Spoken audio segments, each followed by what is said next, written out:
সম্রাটের সপ্তম বছরের পঞ্চম মাসে ইশরা জেরুসালেমে এসে উপস্থিত হলেন। তিনি প্রথম মাসের প্রথম দিনে ব্যাবিলন থেকে জেরুসালেমের উদ্দেশ্যে যাত্রা শুরু করেছিলেন। ঈশ্বরের মঙ্গলময় হস্ত তার উপর ছিল বলে তিনি পঞ্চম মাসের প্রথম দিনে জেরুসালেমে এসে উপস্থিত হয়েছিলেন। যেহেতু ইশরা প্রভু সদাপ্রভুর পবিত্র শাস্ত্র অধ্যয়ন এবং তার বিধিকলাপ পালন করতেন, তিনি ইসরায়েলের লোকেদের কাছে সেই বিধি নির্দেশ ও অনুশাসন সম্পর্কে শিক্ষা দিতেন। সম্রাট অর্তক্ষস্ত এই পত্রটি ইশরাকে পাঠিয়েছিলেন, যিনি ছিলেন একজন যাজক ও শিক্ষক এবং ইসরায়েলের প্রভু সদাপ্রভুর প্রদত্ত অনুশাসন ও বিধি ব্যবস্থা সংক্রান্ত বিষয় একজন জ্ঞান সম্পন্ন ব্যক্তি। সম্রাট ও তার সপ্ত মন্ত্রণাদাতা দ্বারা জিহুদা ও জেরুসালেমে ঈশ্বরের যে বিধিবিধান আপনার অধিকারে আছে, আপনি সে সকল অনুসন্ধানের জন্য সেখানে প্রেরিত হচ্ছেন। আমাদের পূর্বপুরুষদের সময় থেকে আজ পর্যন্ত আমাদের অপরাধ ভয়ানক হয়ে উঠেছে। আমাদের পাপের জন্য বিদেশি রাজাদের দ্বারা আমরা, আমাদের রাজারা ও আমাদের যাজকেরা তরোয়ালের ও বন্দিদশার অধীন হয়েছি এবং উৎপাটন ও চরম অপমান লাভ করেছি, ও সেই অবস্থা আজও অব্যাহত রয়েছে। হে সদাপ্রভু, ইসরায়েলের ঈশ্বর, তুমি ধর্মময়। আমরা এই দিন পর্যন্ত অবশিষ্টাংশ হয়ে আছি।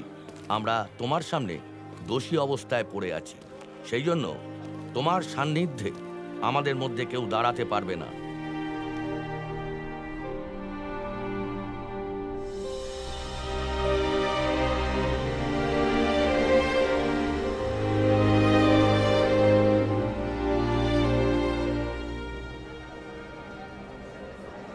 সমস্ত লোক একসঙ্গে জলদারের সামনের চকে জড়ো হলো।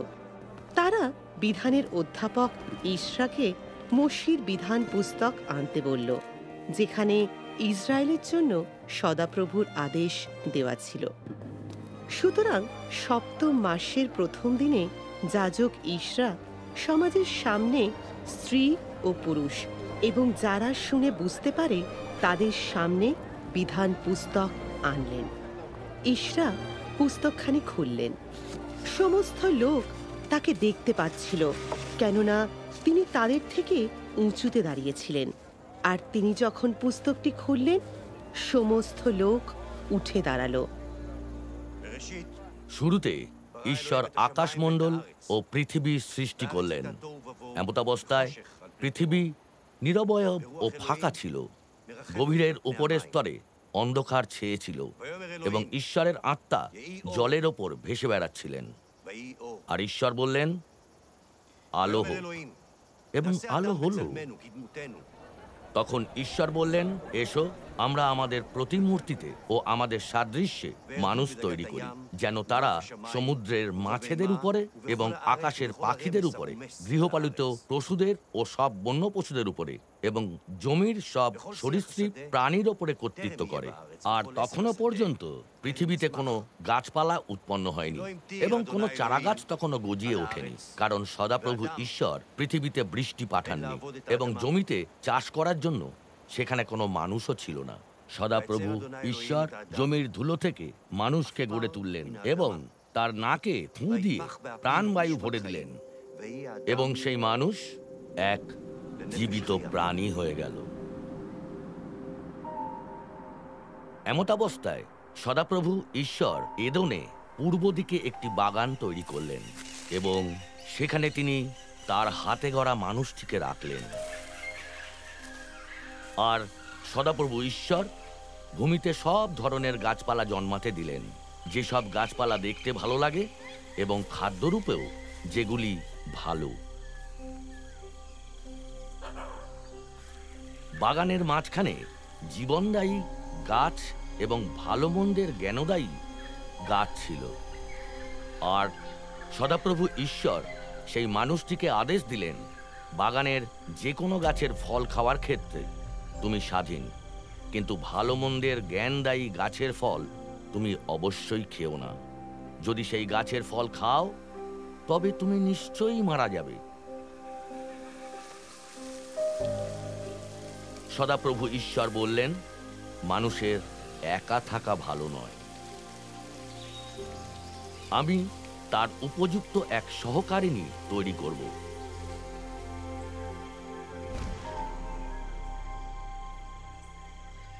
এখন সদাপ্রভু ঈশ্বরের নির্মিত যে কোনো বন্য পশুর মধ্যে সাপই ছিল সবচেয়ে ধূর্ত। সে নারীকে বলল, সত্যি কি ঈশ্বর বলেছেন তোমরা অবশ্যই বাগানের কোনো গাছের ফল খেও না? অবশ্যই তোমরা মরবে না। সাপ নারীকে বলল, কারণ ঈশ্বর জানেন যে যখন তোমরা এটি খাবে তখন তোমাদের চোখ খুলে যাবে ও তোমরা ভালো মন্দ জানার ক্ষেত্রে ঈশ্বরের মতো হয়ে যাবে।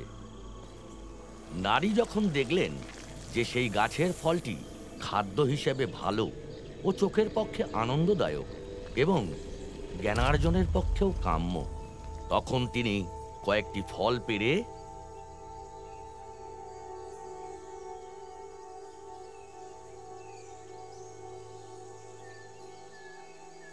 তা খেলেন।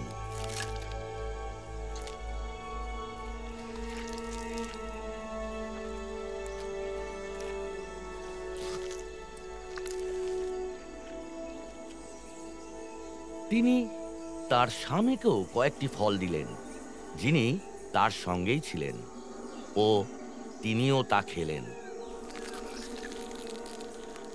তখন তাদের দুজনেরই চোখ খুলে গেল এবং তারা অনুভব করলেন যে তারা উলঙ্গ। তাই তারা ডুমুর গাছের পাতা একসাথে সেলাই করে নিজেদের জন্য আচ্ছাদন তৈরি করলেন। তখন সদাপ্রভু ঈশ্বর নারীকে বললেন, তুমি এ কি করলে? নারী বললেন, সাপ আমাকে প্রতারিত করেছে ও আমি খেয়ে ফেলেছি। আর সদাপ্রভু ঈশ্বর বললেন, মানুষ এখন ভালো মন্দের জ্ঞান পেয়ে আমাদের একজনের মতো হয়ে গিয়েছে। তাকে এই সুযোগ দেয়া যাবে না যেন সে তার হাত বাড়িয়ে আবার জীবনদায়ী গাছের ফল খেয়ে অমর হয়ে যায়। তাই সদাপ্রভু ঈশ্বর তাকে এদন বাগান থেকে নির্বাসিত করে সেই ভূমিতে কাজ করার জন্য পাঠিয়ে দিলেন, যেখান থেকে তাকে তুলে আনা হয়েছিল। সদাপ্রভু দেখলেন পৃথিবীতে মানুষের দুষ্টতা কত বেড়ে গিয়েছে এবং তাদের অন্তরের চিন্তা ভাবনার প্রত্যেকটি প্রবণতা সবসময় শুধু মন্দই থেকে গেল। পৃথিবীতে মানব জাতিকে তৈরি করেছেন বলে সদাপ্রভু মর্মাহত হলেন এবং তার অন্তর গভীর মর্মবেদনায় ভরে উঠল। তাই সদাপ্রভু বললেন, যে মানব জাতিকে আমি সৃষ্টি করেছি তাদের এবং তাদের সাথে সাথে পশুদের, পাখিদের ও সরীসৃপ প্রাণীদেরও আমি এই পৃথিবীর বুক থেকে নিশ্চিহ্ন করে ফেলব, কারণ তাদের তৈরি করেছি বলে আমার অনুতাপ হচ্ছে। পৃথিবীতে বন্যার জল পাঠিয়ে আমি আকাশমণ্ডলের নিচে থাকা সব প্রাণকে, প্রাণবায়ু বিশিষ্ট প্রত্যেকটি প্রাণীকে ধ্বংস করে দিতে চলেছি। পৃথিবীর সব কিছু ধ্বংস হবে।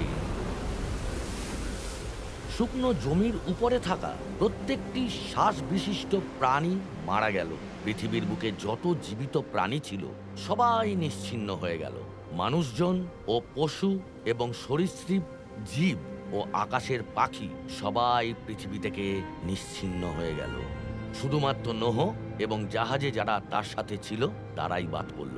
পরে ঈশ্বর নোহকে ও তার সাথে থাকা তার ছেলেদের বললেন, আমি তোমাদের সঙ্গে আমার নিয়ম স্থাপন করছি, আর কখনো সব প্রাণী বন্যার জলে উচ্ছিন্ন হবে না, আর কখনো এই পৃথিবী ধ্বংস করার জন্য কোনো বন্যা হবে না।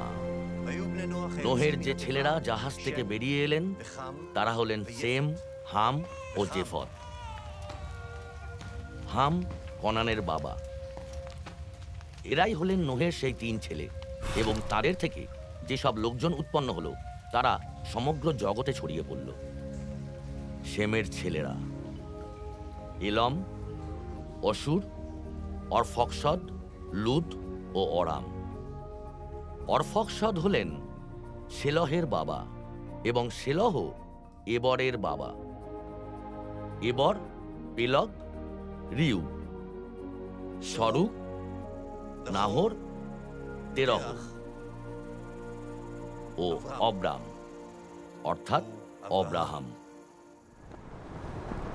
সদাপ্রভু অব্রামকে বললেন, তোমার দেশ তোমার আত্মীয় স্বজন ও তোমার পৈতৃক পরিবার ছেড়ে সেই দেশে চলে যাও যা আমি তোমাকে দেখাতে চলেছি। আমি তোমাকে এক মহা জাতিতে পরিণত করব, আর আমি তোমাকে আশীর্বাদ করব।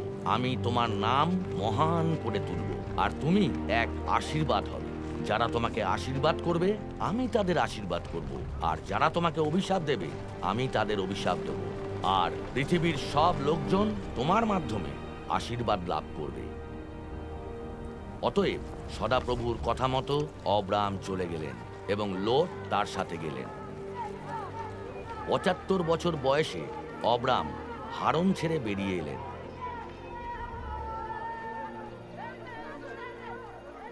তিনি তার স্ত্রী সারি, ভাইপো লোট ও হারনে উপার্জিত সব বিষয় সম্পত্তি ও অর্জিত লোকজন সাথে নিয়ে কনান দেশের উদ্দেশ্যে যাত্রা শুরু করে সেখানে পৌঁছে গেলেন।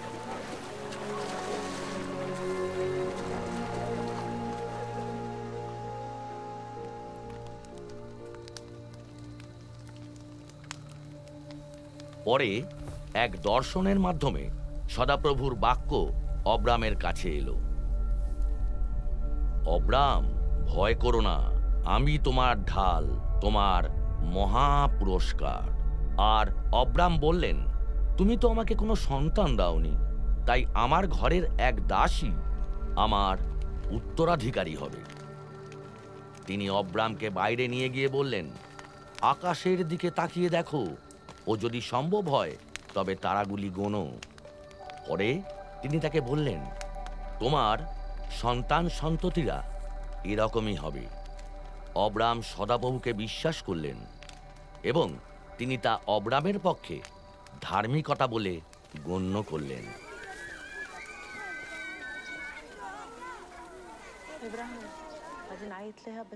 অব্রামের স্ত্রী সারি তার জন্য কোনো সন্তানের জন্ম দেননি, কিন্তু সারির এক মিশরীয় কৃতদাসী ছিল যার নাম হাগার। অতএব অব্রাম কনানে 10 বছর বসবাস করার পর তার স্ত্রী সারি মিশরীয় কৃতদাসী হাগারকে নিয়ে তাকে নিজের স্বামীর স্ত্রী হওয়ার জন্য তার হাতে তুলে দিলেন। অব্রাম হাগারের সঙ্গে সহবাস করলেন এবং সে গর্ভবতী হল। হাগার যখন জানতে পারল যে সে গর্ভবতী হয়েছে, তখন সে তার মালকিনকে অবজ্ঞা করতে লাগলো।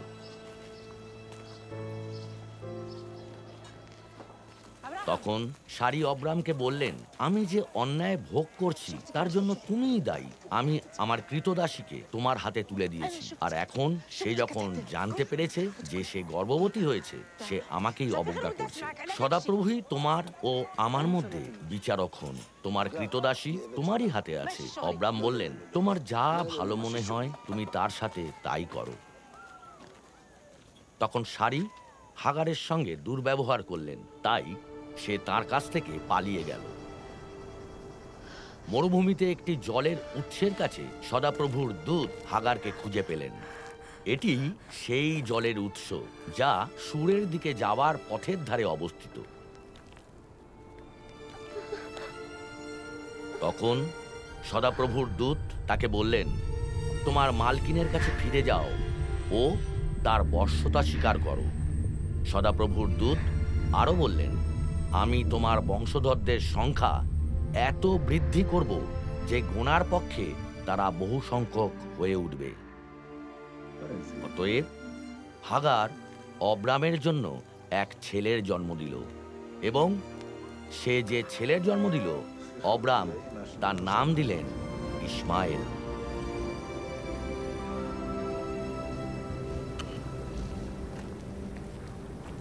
অব্রামের বয়স যখন 99 বছর, তখন সদাপ্রভু তার কাছে আবির্ভূত হয়ে বললেন, আমি সর্বশক্তিমান ঈশ্বর, বিশ্বস্ত ও অনিন্দনীয় হয়ে আমার সামনে চলাফেরা করো। তোমাকে আর অব্রাম বলে ডাকা হবে না, তোমার নাম হবে অব্রাহাম, কারণ আমি তোমাকে বহু জাতির পিতা করেছি। তোমার ঈশ্বর ও তোমার আগামী বংশধরদের ঈশ্বর হওয়ার জন্য আমার এবং তোমার মধ্যে ও তোমার আগামী বংশধরদের মধ্যে কয়েক প্রজন্ম পর্যন্ত তাই এক চিরস্থায়ী নিয়ম স্বরূপ আমি আমার নিয়মটি স্থাপন করব।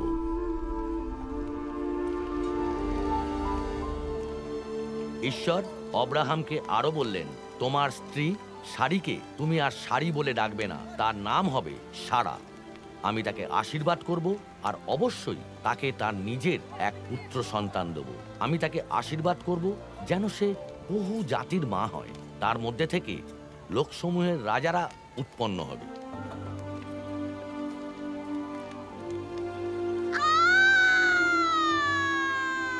সারা গর্ভবতী হলেন এবং অব্রাহামের বৃদ্ধাবস্থায় ঈশ্বর যে সময়ের প্রতিজ্ঞা তাঁর কাছে করেছিলেন, ঠিক সেই সময় অব্রাহামের জন্য এক পুত্র সন্তানের জন্ম দিলেন। অব্রাহামের জন্য সারা যে পুত্র সন্তানের জন্ম দিলেন, অব্রাহাম তার নাম দিলেন ইসাক।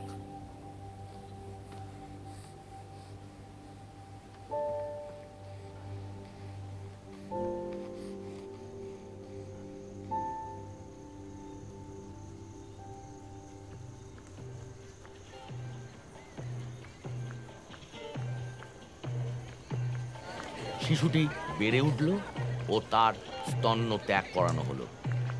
এবং যেদিন ইসাকের স্তন্য ত্যাগ করানো হলো, সেদিন অব্রাহাম এক মহাভোজের আয়োজন করলেন। কিন্তু সারা দেখতে পেলেন যে যে ছেলেটিকে মিশরীয় হাগার অব্রাহামের জন্য জন্ম দিয়েছিলেন, সে ঠাট্টা বিদ্রুপ করছে।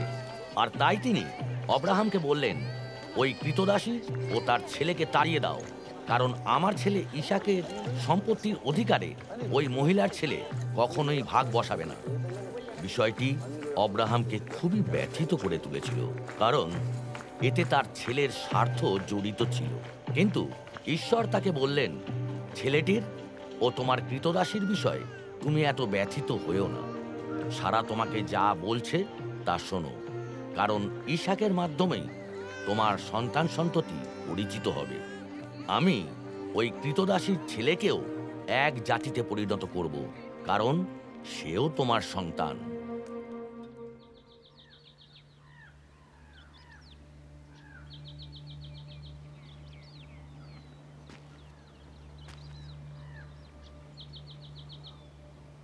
পরদিন ভোরবেলায় অব্রাহাম কিছু খাবার ও এক মশক জল নিয়ে সেগুলি হাগারকে দিলেন। তিনি সেগুলি হাগারের কাঁধে চাপিয়ে দিয়ে তাকে সেই ছেলেটি সমেত বিদায় করে দিলেন।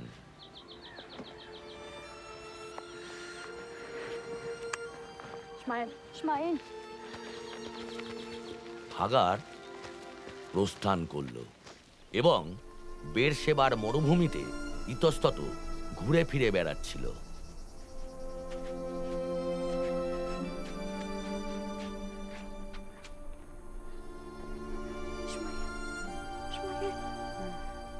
মশকের জল যখন শেষ হয়ে গেল, তখন সে ছেলেটিকে একটি ঝোপের তলায় নিয়ে গিয়ে রাখল। পরে সে একটু দূরে, প্রায় 100 মিটার দূরে গিয়ে বসে পড়ল, কারণ সে ভাবল, আমি নিজের চোখে ছেলেটির মৃত্যু দৃশ্য দেখতে পারবো না। আর সেখানে বসে সে ফোঁপাতে শুরু করলো। ঈশ্বর সেই ছেলেটির কান্না শুনতে পেলেন এবং ঈশ্বরের দূত স্বর্গ থেকে হাগারকে ডেকে বললেন, কি হলো হাগার, ভয় পেও না। সেখানে শুয়ে ছেলেটি যখন কাঁদছে, তখন তার কান্না ঈশ্বর শুনেছেন। ছেলেটিকে তুলে তার হাত ধরো, কারণ আমি তাকে এক মহা জাতি রূপে গড়ে তুলব।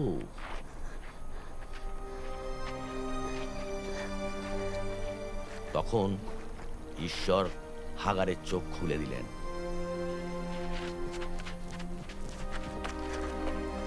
আর সে জলের এক কুয়ো দেখতে পেল।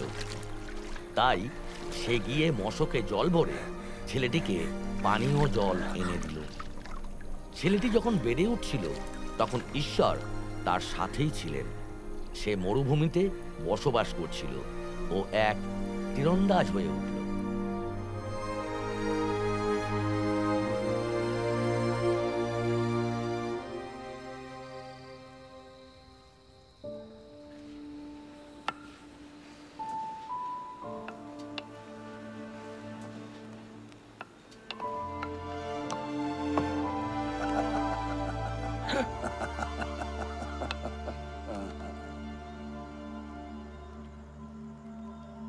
কিছুকাল পর ঈশ্বর অব্রাহামকে পরীক্ষা করলেন। তিনি তাকে বললেন, অব্রাহাম, আমি এখানে। অব্রাহাম উত্তর দিলেন। তখন ঈশ্বর বললেন, তোমার ছেলেকে, তোমার একমাত্র ছেলেকে, যাকে তুমি ভালোবাসো, তাকে, সেই ইসহাককে নাও ও মরিয়া প্রদেশে যাও। সেখানে এমন একটি পর্বতের উপর তাকে হোমবলি রূপে উৎসর্গ করো, যেটি আমি তোমাকে দেখিয়ে দেব।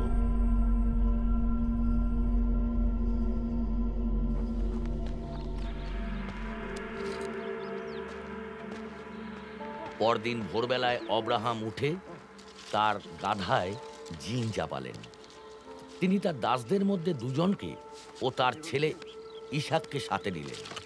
হোমবলির জন্য যথেষ্ট পরিমাণ কাঠ কাটার পর তিনি সেই স্থানের উদ্দেশ্যে যাত্রা শুরু করলেন, যেটির বিষয়ে ঈশ্বর তাকে আগেই বলে দিয়েছিলেন।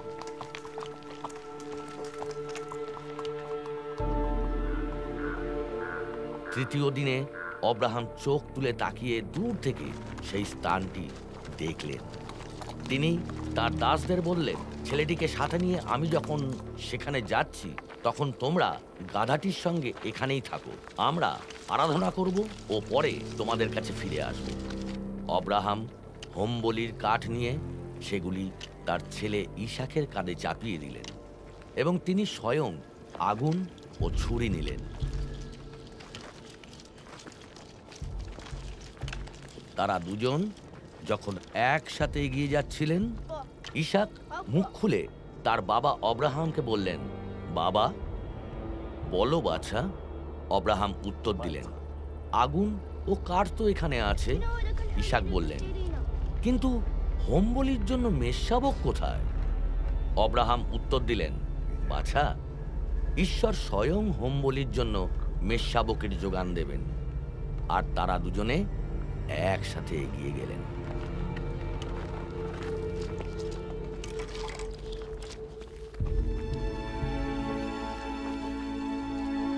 ঈশ্বর যে স্থানটির কথা বলেছিলেন, তারা যখন সেখানে পৌঁছালেন, তখন অব্রাহাম সেখানে একটি যজ্ঞবেদী নির্মাণ করলেন ও সেটির উপর কাঠ বিছিয়ে দিলেন।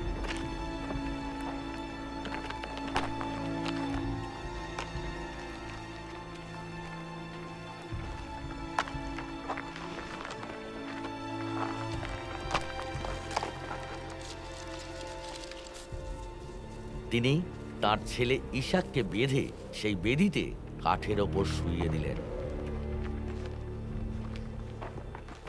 পরে তিনি হাত বাড়িয়ে ছুরিটি ধরে তার ছেলেকে হত্যা করতে উদ্যত হলেন।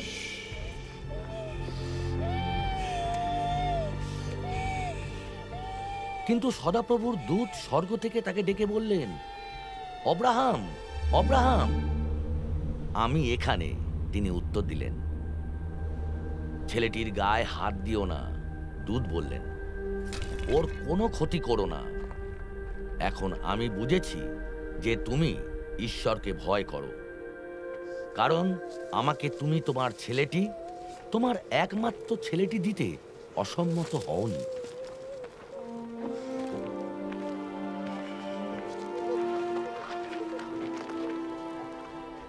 অব্রাহাম চোখ তুলে তাকিয়ে দেখতে পেলেন, সেখানে ঝোপঝাড়ের মধ্যে একটি মর্দা মেষ শিং আটকানো অবস্থায় পড়ে আছে। তিনি সেখানে গিয়ে মর্দা মেষটিকে এনে তার ছেলের পরিবর্তে সেটিকে এক হোমবলি রূপে উৎসর্গ করলেন। সদাপ্রভুর দূত দ্বিতীয়বার স্বর্গ থেকে অব্রাহামকে ডাক দিলেন এবং বললেন, সদাপ্রভু ঘোষণা করছেন, আমি নিজের নামে শপথ করছি, যেহেতু তুমি এই কাজটি করেছো এবং আমাকে তোমার ছেলেটি, তোমার একমাত্র ছেলেটি দিতে অসম্মত হওনি, তাই অবশ্যই আমি তোমাকে আশীর্বাদ করব ও তোমার বংশধরদের আকাশের তারাগুলির মতো ও সমুদ্রের বালুকণার মতো বিপুল সংখ্যক করে তুলব। তোমার বংশধররা তাদের শত্রুদের নগরগুলি দখল করে নেবে এবং তোমার সন্তান সন্ততির মাধ্যমে পৃথিবীর সব জাতি আশীর্বাদ লাভ করবে, কারণ তুমি আমার বাধ্য হয়েছ। অব্রাহাম তার অধিকারে থাকা সবকিছু ইসহাককে দিলেন। পরে অব্রাহাম শেষ নিঃশ্বাস ত্যাগ করলেন এবং যথেষ্ট বৃদ্ধাবস্থায় বৃদ্ধ ও পূর্ণায়ু মানুষ রূপে মারা গেলেন এবং তিনি তার পূর্বপুরুষদের সাথে মিলিত হলেন। এবং ইসাক 40 বছর বয়সে সেই রিবিকাকে বিয়ে করলেন, যিনি পদ্দন আরামের বাসিন্দা, অরামীয় বথুয়েলের মেয়ে এবং অরামীয় লাবনের বোন। ইসাক তার স্ত্রীর হয়ে সদাপ্রভুর কাছে প্রার্থনা করলেন, কারণ রিবিকা নিঃসন্তান ছিলেন। সদাপ্রভু তার প্রার্থনার উত্তর দিলেন এবং তার স্ত্রী রিবিকা গর্ভবতী হলেন।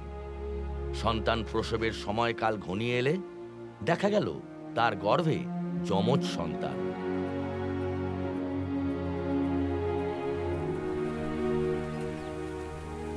ছেলেরা বেড়ে উঠেছিল এবং এসব এমন এক নিপুণ শিকারী হয়ে উঠছিল যিনি বাড়ির বাইরে ঘুরে বেড়াতেন। অন্যদিকে যাকব ঘরের ভিতরে তাঁবুর মধ্যেই থাকতে পছন্দ করতেন। ঈশ্বর তাকে বললেন, তোমার নাম যাকব, কিন্তু তোমাকে আর যাকব বলে ডাকা হবে না, তোমার নাম হবে ইসরায়েল। অতএব তিনি তার নাম রাখলেন ইসরায়েল। আর ঈশ্বর তাকে বললেন, আমি সর্বশক্তিমান ঈশ্বর, ফলপ্রসূ হও এবং সংখ্যায় বৃদ্ধি পাও।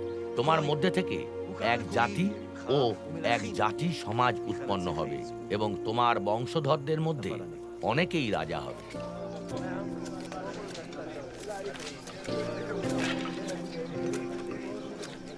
ইসরায়েল যোসেফকে তার ছেলেদের থেকে বেশি ভালোবাসতেন, কারণ ইসরায়েলের বৃদ্ধাবস্থায় যোসেফের জন্ম হয়েছিল এবং ইসরায়েল তার জন্য একটি রংচঙে আলখাল্লা বানিয়ে দিয়েছিলেন। তার দাদারা যখন দেখলেন যে তাদের বাবা যোসেফকে তাদের যে কোনো একজনের তুলনায় বেশি ভালোবাসেন, তখন তারা তাকে ঘৃণা করলেন এবং তার উদ্দেশ্যে তারা কোনো প্রীতিকর কথা বলতে পারতেন না। যোসেফ একটি স্বপ্ন দেখলেন এবং যখন তিনি সেটি তার দাদাদের বললেন, তখন তারা তাকে আরও বেশি ঘৃণা করলেন। তিনি তাদের বললেন, আমি যে স্বপ্নটি দেখেছি তা শোনো। আমরা যখন জমিতে শস্যের আটি বাঁধছিলাম, তখন হঠাৎই আমার আটিটি উঠে দাঁড়ালো, আর তোমাদের আটিগুলি আমার আটিটির চারপাশ ঘিরে সেটিকে প্রণাম জানালো। তার দাদারা তাকে বললেন, তুমি কি আমাদের উপর রাজত্ব করতে চাও? তুমি কি সত্যিই আমাদের শাসন করবে? তার এই স্বপ্নের জন্য ও তিনি যা যা বললেন সেজন্য তারা তাকে আরো বেশি ঘৃণা করলেন। পরে তিনি আরো একটি স্বপ্ন দেখলেন এবং সেটি তিনি তার দাদাদের বললেন। শোনো, তিনি বললেন, আমি আরো একটি স্বপ্ন দেখেছি এবং এবার সূর্য ও চন্দ্র ও 11টি তারা আমাকে প্রণাম করছে। তার দাদারা তার প্রতি ঈর্ষাপরায়ণ হলেন, কিন্তু তার বাবা এই বিষয়টি মনে রাখলেন। তার দাদারা সিকিমের কাছে তাদের বাবার পশুপাল চড়াতে গেলেন এবং ইসরায়েল যোসেফকে বললেন, তুমি তো জানো তোমার দাদারা সিকিমের কাছে পশুপাল চড়াচ্ছে, এসো আমি তোমাকে তাদের কাছে পাঠাতে যাচ্ছি। খুব ভালো, তিনি উত্তর দিলেন। অতএব তিনি যোসেফকে বললেন, যাও ও দেখো পশুপালের সাথে সাথে তোমার দাদারাও সব ঠিকঠাক আছে কিনা এবং আমার কাছে খবর নিয়ে এসো। পরে তিনি তাকে হিব্রন উপত্যকা থেকে পাঠিয়ে দিলেন। অতএব যোসেফ তার দাদাদের অনুসরণ করলেন ও দোথনের কাছে তাদের খুঁজে পেলেন, কিন্তু তারা দূর থেকে তাকে দেখতে পেলেন এবং তিনি তাদের কাছে পৌঁছানোর আগেই তারা তাকে হত্যা করার পরিকল্পনা করলেন। সেই স্বপ্নদর্শী আসছে, তারা একে অপরকে বললেন, এখন এসো আমরা তাকে হত্যা করি ও এখানে যে জলাশয়গুলি আছে তার মধ্যে একটিতে তাকে ফেলে দিই, বলি যে হিংস্র কোনো পশু তাকে গিলে ফেলেছে, পরে আমরা দেখব তার স্বপ্নের কি হয়। অতএব যোসেফ যখন তার দাদাদের কাছে এলেন, তখন তারা তার সেই আলখাল্লাটি, তার পরনের সেই রংচঙে আলখাল্লাটি খুলে নিলেন এবং তারা তাকে ধরে সেই জলাশয়ের মধ্যে ছুঁড়ে ফেলে দিলেন। জলাশয়টি খালি ছিল, তাতে জল ছিল না।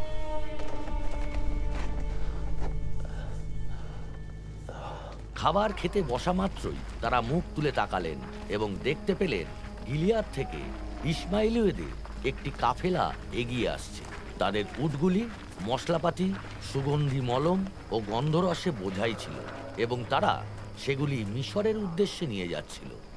জিহুদা তার দাদা ভাইদের বললেন, আমাদের ভাইকে হত্যা করে ও তার রক্ত লুকিয়ে রেখে আমাদের কি লাভ হবে? এসো, আমরা বরং তাকে ইসমাইলদের কাছে বিক্রি করে দিই ও তার গায়ে হাত না দিই। যতই হোক, সে তো আমাদেরই ভাই, আমাদের নিজেদের রক্ত ও মাংস। তার দাদা ভাইরাও একমত হলেন। অতএব মিদিয়নীয় ব্যবসায়ীরা যখন সেখানে পৌঁছালো, যোসেফের দাদারা তাকে সেই জলাশয় থেকে টেনে তুললেন এবং সেই ইসমাইলদের কাছে 20 শেকল রূপর বিনিময়ে তাকে বিক্রি করে দিলেন, যারা তাকে মিশরে নিয়ে গেল।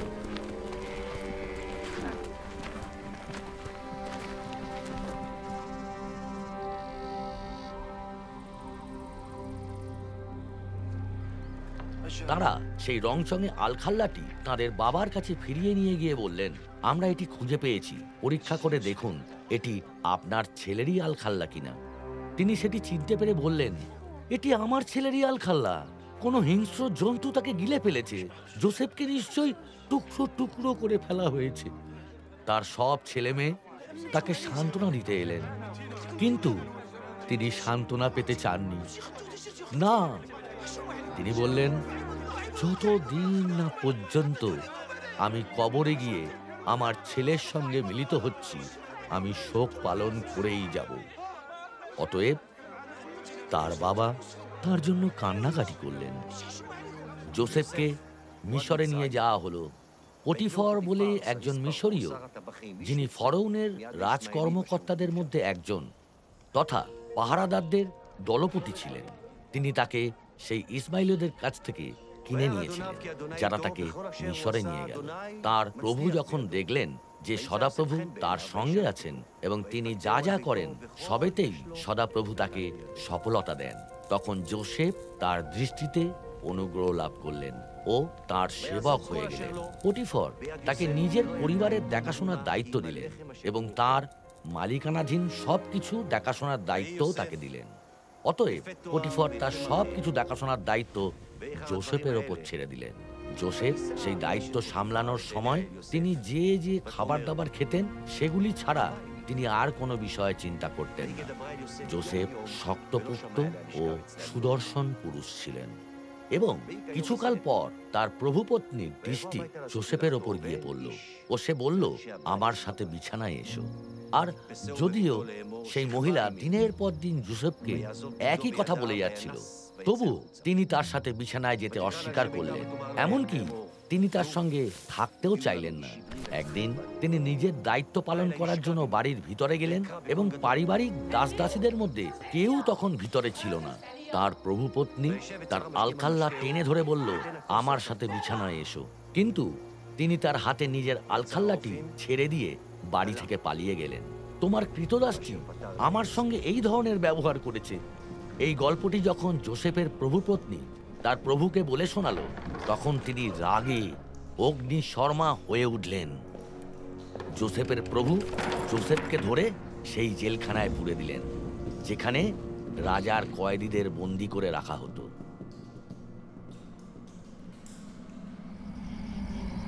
সম্পূর্ণ 2 বছর পার হয়ে গেল। তখন ফরৌন একটি স্বপ্ন দেখলেন।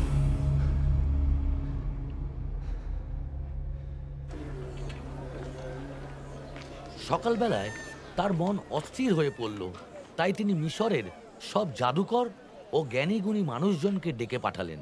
ফরৌন তার স্বপ্নের কথা তাদের বললেন, কিন্তু কেউ সেগুলি তার জন্য ব্যাখ্যা করে দিতে পারলেন না। তখন সেই প্রধান পানপাত্র বহনকারী ফরৌনকে বলল, আমার ত্রুটি বিচ্যুতির কথা আজ আমার মনে পড়ছে। ফরৌন একবার তার দাসদের উপর ক্রুদ্ধ হয়েছিলেন এবং তিনি আমাকে ও প্রধান রুটিয়ালাকে পাহারাদারদের দলপতির বাড়িতে বন্দী করে রেখেছিলেন। একই রাতে আমরা দুজনেই একটি করে স্বপ্ন দেখেছিলাম এবং প্রত্যেকটি স্বপ্নেরই নিজস্ব এক অর্থ ছিল। সেখানে পাহারাদারদের দলপতির দাস এক হিব্রু যুবক আমাদের সঙ্গেই ছিল। আমরা তাকে আমাদের স্বপ্নগুলি বলেছিলাম এবং সে আমাদের জন্য সেগুলি ব্যাখ্যা করে দিয়েছিল। প্রত্যেককে তার স্বপ্নের অর্থ জানিয়েছিল, আর যেভাবে সে আমাদের কাছে সেগুলি ব্যাখ্যা করে দিয়েছিল ঠিক সেভাবেই তা ঘটল। আমি আমার পদে পুনর্বহাল হলাম এবং অন্যজনকে শুলে চড়ানো হলো। অতএব ফরৌন যোসেফকে ডেকে পাঠালেন।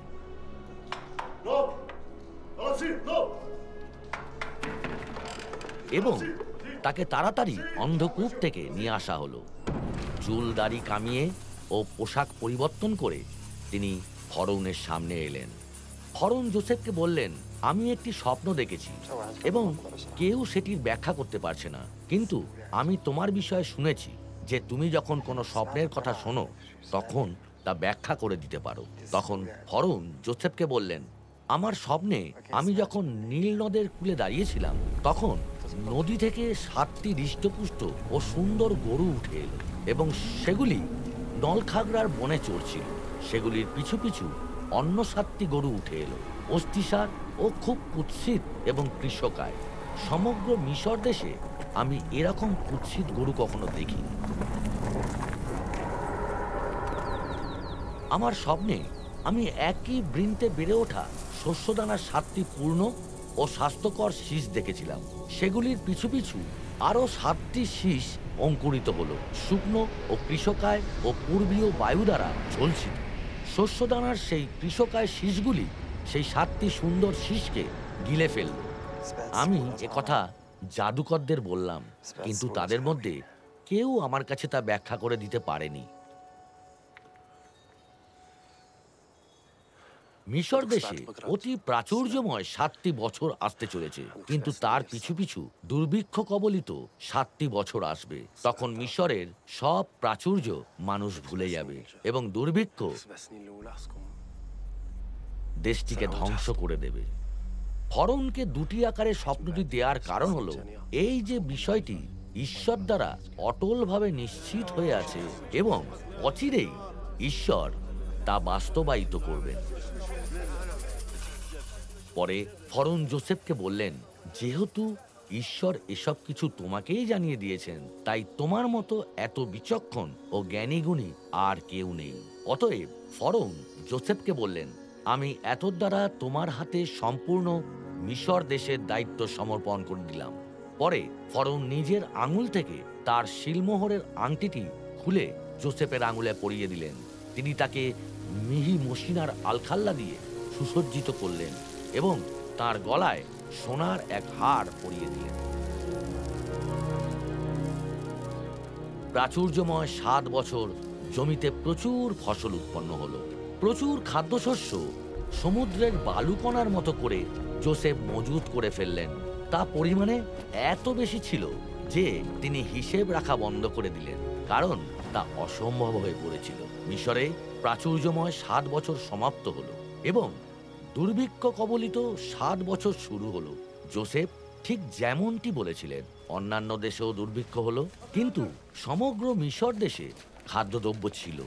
সমগ্র মিশরে যখন দুর্ভিক্ষের অনুভূতি শুরু হলো, তখন প্রজারা ফরৌনের কাছে খাদ্যদ্রব্যের জন্য কান্নাকাটি করল। তখন ফরৌন সব মিশরবাসীকে বললেন, যোসেফের কাছে যাও, ও সে যা বলবে তাই করো। সমগ্র জগৎ মিশরে যোসেফের কাছে খাদ্যশস্য কিনতে এলো, কারণ দুর্ভিক্ষ সর্বত্র ভয়াবহ রূপ ধারণ করলো। অতএব যারা খাদ্যশস্য কেনার জন্য মিশরে গেল, তাদের মধ্যে ইসরায়েলের ছেলেরাও ছিলেন, কারণ কনান দেশেও দুর্ভিক্ষ দেখা দিয়েছিল।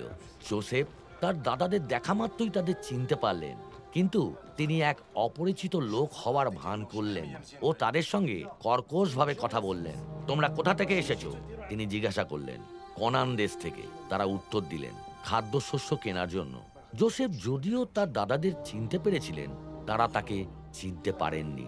তখন তার সেই স্বপ্নের কথা মনে পড়ল যা তিনি তাদের সম্বন্ধে দেখেছিলেন, এবং তিনি তাদের বললেন, তোমরা গুপ্তচর, তোমরা দেখতে এসেছো কোথায় আমাদের দেশ অসুরক্ষিত হয়ে আছে। হে আমার প্রভু, না। তারা উত্তর দিলেন, আপনার দাসেরা খাদ্যশস্য কিনতে এসেছে। আমরা সবাই এক ব্যক্তিরই ছেলে। আপনার দাসেরা সৎ লোক, তারা গুপ্তচর নয়। যোসেফ তাদের বললেন, আমি যা বলেছি তাই ঠিক, তোমরা গুপ্তচর। আর এভাবেই তোমাদের পরীক্ষা করা হবে। ফরৌনের প্রাণের দিব্যি, যতক্ষণ না তোমাদের ছোট ভাই এখানে আসছে, তোমরা এই স্থান ছেড়ে যেতে পারবে না।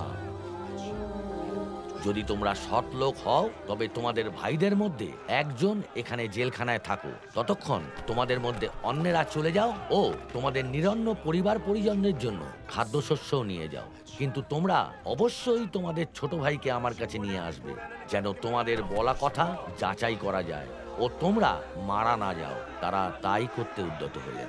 তারা অনুভবই করতে পারেননি যে যোসেফ তাদের কথা বুঝতে পারছিলেন, কারণ তিনি একজন অনুবাদক ব্যবহার করছিলেন। রাত্রি যাপনের জন্য একটি স্থানে তারা দাঁড়ানোর পর তাদের মধ্যে একজন তার গাধার জাবনা নেওয়ার জন্য নিজের বস্তাটি খুললেন, আর তিনি বস্তার মুখে তার রূপো দেখতে পেলেন। আমার রূপো ফিরিয়ে দেওয়া হয়েছে, তিনি তার ভাইদের বললেন। এখানে আমার বস্তার মধ্যে তা রাখা আছে। তাদের মনে কাঁপুনি ধরে গেল এবং তারা কাঁপতে কাঁপতে পরস্পরের দিকে ফিরে বললেন, ঈশ্বর আমাদের প্রতি এ কি করলেন?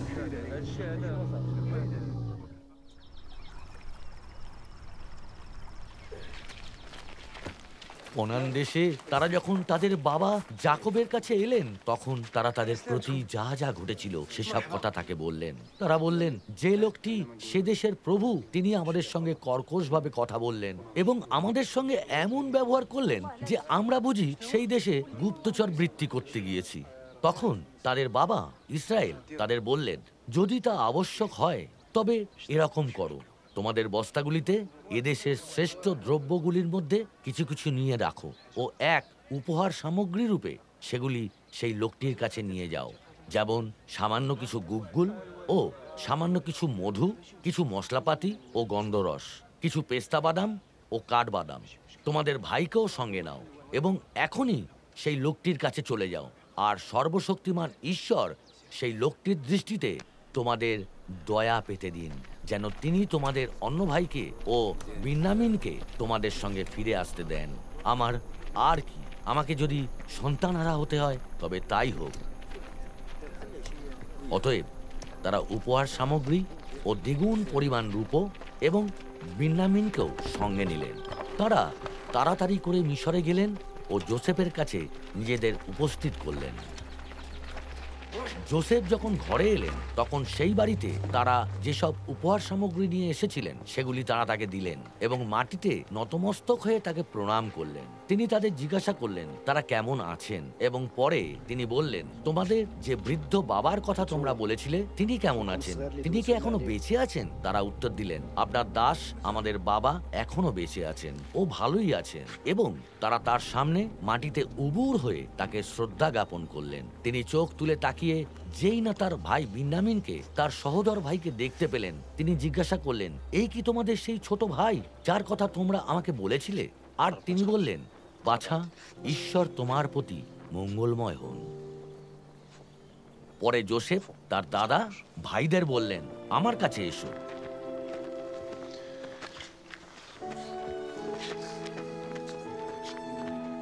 যখন তারা এলেন, তখন তিনি বললেন, আমি তোমাদের সেই ভাই যোসেফ, যাকে তোমরা মিশরে বিক্রি করে দিয়েছিলে।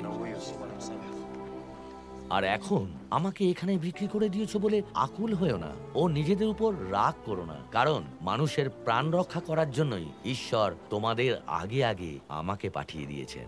2 বছর ধরে এখন এদেশে দুর্ভিক্ষ চলছে এবং পরবর্তী 5 বছর কোনো হলকর্ষণ ও শস্যছেদন হবে না, কিন্তু এই পৃথিবীতে তোমাদের বংশ রক্ষা করার জন্য ও এক মহা মুক্তির মাধ্যমে তোমাদের প্রাণ রক্ষা করার জন্য ঈশ্বর তোমাদের আগে আগে আমাকে পাঠিয়ে দিয়েছেন। অতএব এমনটি নয় যে তোমরা আমাকে এখানে পাঠিয়েছো, কিন্তু ঈশ্বরই পাঠিয়েছেন। তিনি আমাকে ফরৌনের বাবা, তার সমস্ত পরিবারের মালিক এবং সমগ্র মিশরের শাসনকর্তা করেছেন। এখন তাড়াতাড়ি করে আমার বাবার কাছে ফিরে যাও এবং তাকে বলো, তোমার ছেলে যোসেফ একথা বলেছে। ঈশ্বর আমাকে সমগ্র মিশরের মালিক করে তুলেছেন। আমার কাছে নেমে এসো, দেরি করো না। অতএব যোসেফ তার বাবা এবং ভাইদের মিশরে বসবাসের ব্যবস্থা করলেন এবং ফরৌনের নির্দেশে দেশের সব থেকে ভালো অঞ্চল রামেসেস জেলায় তাদের জমি জমা দিলেন।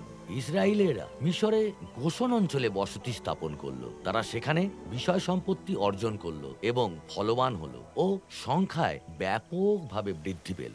এদিকে যোসেফ ও তার সব দাদা, ভাই এবং সেই প্রজন্মের সবাই মারা গেলেন।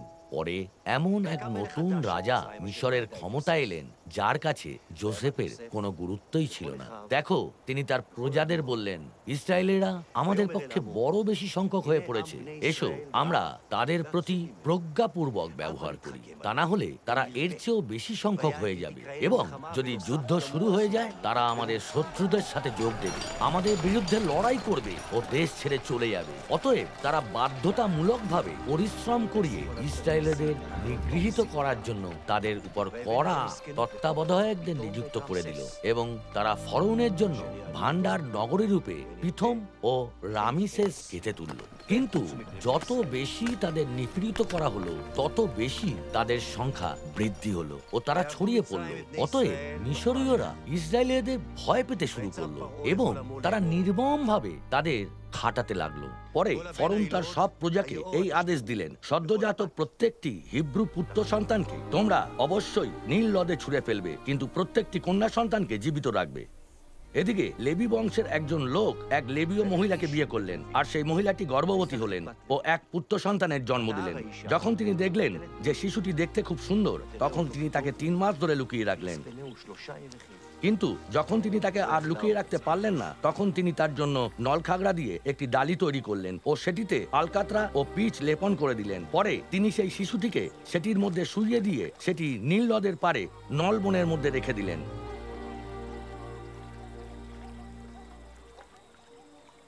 শিশুটির দিদি একটু দূরে দাঁড়িয়ে লক্ষ্য রাখছিল তার ভাইয়ের প্রতি কি ঘটতে চলেছে। পরে ফরৌনের মেয়ে নীল নদে স্নান করার জন্য নামলেন এবং তার পরিচারিকারা তার পাশে পাশে নদীর পাড় ধরে হাঁটছিল। তিনি নলবনের মধ্যে সেই ডালিটি দেখতে পেলেন এবং সেটি তুলে আনার জন্য তিনি তার কৃতদাসীকে পাঠালেন। তিনি সেটি খুললেন ও সেই শিশুটিকে দেখতে পেলেন। সে কাঁদছিল আর তার জন্য তার দুঃখ হলো। এ হিব্রু শিশুদের মধ্যেই একজন, তিনি বললেন।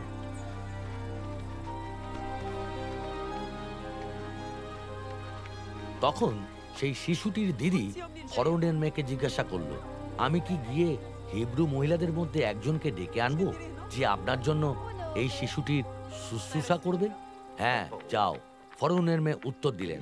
অতএব সেই মেয়েটি গিয়ে শিশুটির মাকে ডেকে আনলো। ফরৌনের মেয়ে তাকে বললেন, এই শিশুটিকে নিয়ে যাও ও আমার হয়ে এর শুশ্রূষা করো, আর আমি তোমাকে বেতন দেব। অতএব সেই মহিলাটি শিশুটিকে নিয়ে তার শুশ্রূষা করলেন। শিশুটি যখন বড় হলো তখন তিনি তাকে ফরৌনের মেয়ের কাছে নিয়ে এলেন ও সে তার ছেলে হয়ে গেল। আমি তাকে জল থেকে টেনে তুলেছি, এই বলে তিনি তার নাম দিলেন মোশি।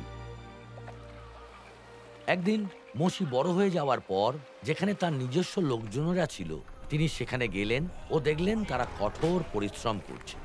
তিনি দেখতে পেলেন একজন মিশরীয় লোক একজন হিব্রু লোককে মারধর করছে, যে কিনা তার নিজস্ব লোকজনের মধ্যেই একজন। এদিক ওদিক তাকিয়ে কাউকে দেখতে না পেয়ে তিনি সেই মিশরীয় লোকটিকে হত্যা করলেন ও তাকে বালিতে পুঁতে দিলেন।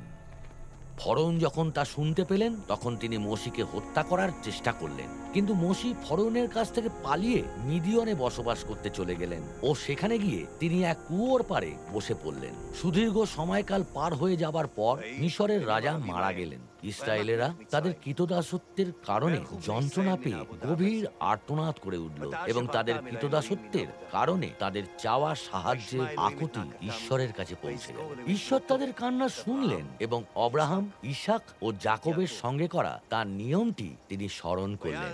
অতএব ঈশ্বর ইসরায়েলীয়দের দিকে দৃষ্টিপাত করলেন ও তাদের বিষয়ে উদ্বিগ্ন হলেন।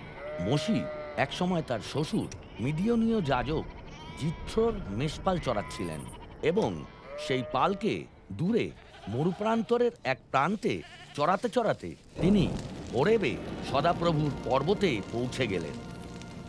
সেখানে এক ঝোপের মধ্যে থেকে সদাপ্রভুর দূত আগুনের শিখায় মোশির কাছে আবির্ভূত হলেন। মোশি দেখলেন যে যদিও ঝোপটি জ্বলছে তবুও তা পুড়ে শেষ হচ্ছে না।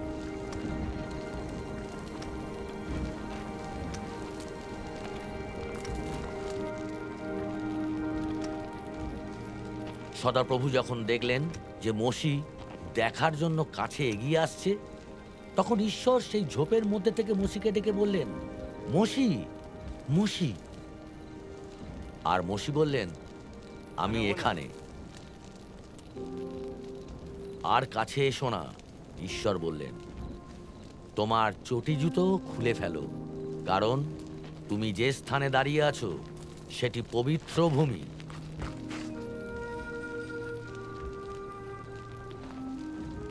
পরে তিনি বললেন, আমি তোমার পৈতৃক ঈশ্বর, অব্রাহামের ঈশ্বর, ইসাকের ঈশ্বর ও জাকবের ঈশ্বর। তখন মোশি তার মুখ আড়াল করলেন, কারণ তিনি ঈশ্বরের দিকে তাকাতে ভয় পেয়েছিলেন। সদাপ্রভু বললেন, আমি সত্যিই মিশরে আমার প্রজাদের দুর্দশা দেখেছি। তাদের উপর নিযুক্ত কৃতদাস পরিচালকদের কারণে তারা যে কান্ডাকাটি করছে তা আমি শুনেছি, এবং তাদের দুর্দশা বিষয়ে আমি উদ্বিগ্ন হয়ে পড়েছি। অতএব এখন যাও, মিশর থেকে আমার প্রজা ইসরায়েলদের বের করে আনার জন্য আমি তোমাকে ফরৌনের কাছে পাঠাচ্ছি।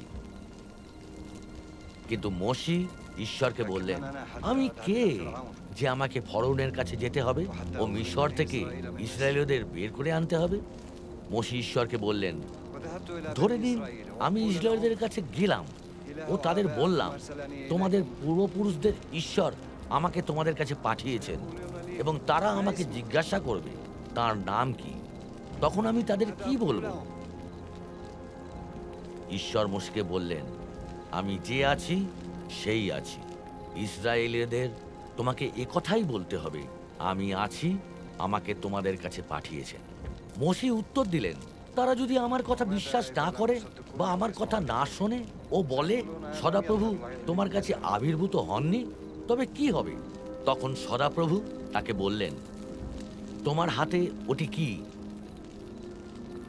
একটি ছড়ি, তিনি উত্তর দিলেন। সদাপ্রভু বললেন, সেটি মাটিতে ছুঁড়ে ফেলে দাও। মোশি সেটি মাটিতে ছুঁড়ে ফেলে দিলেন এবং সেটি একটি সাপে পরিণত হলো ও তিনি সেটির কাছ থেকে পালিয়ে গেলেন। তখন সদাপ্রভু মোশিকে বললেন, তোমার হাত বাড়িয়ে দাও ও সেটির লেজ ধরে ফেলো। অতএব মোশি হাত বাড়িয়ে সাপটি ধরে ফেললেন এবং সেটি আবার তার হাতে ধরা এক ছড়িতে পরিণত হলো। সদাপ্রভু বললেন, এরকম করা হলো যেন তারা বিশ্বাস করে যে সদাপ্রভু তাদের পূর্বপুরুষদের ঈশ্বর, অব্রাহামের ঈশ্বর, ইসাকের ঈশ্বর ও জাকবের ঈশ্বর তোমার কাছে আবির্ভূত হয়েছেন।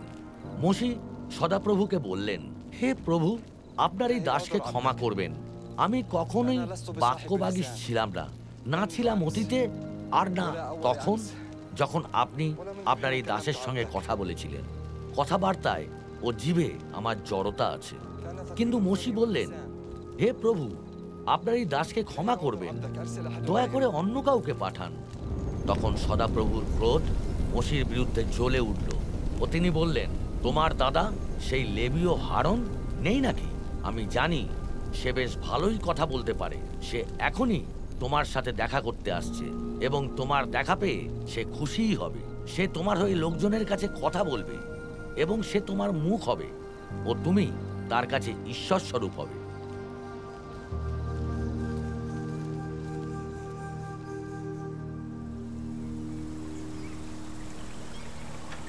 সদাপ্রভু মোশিকে বললেন, তুমি যখন মিশরে ফিরে যাবে তখন দেখো আমি তোমাকে যেসব আশ্চর্য কাজ করার ক্ষমতা দিয়েছি সেগুলি যেন তুমি ফরৌনের সামনে করে দেখাও।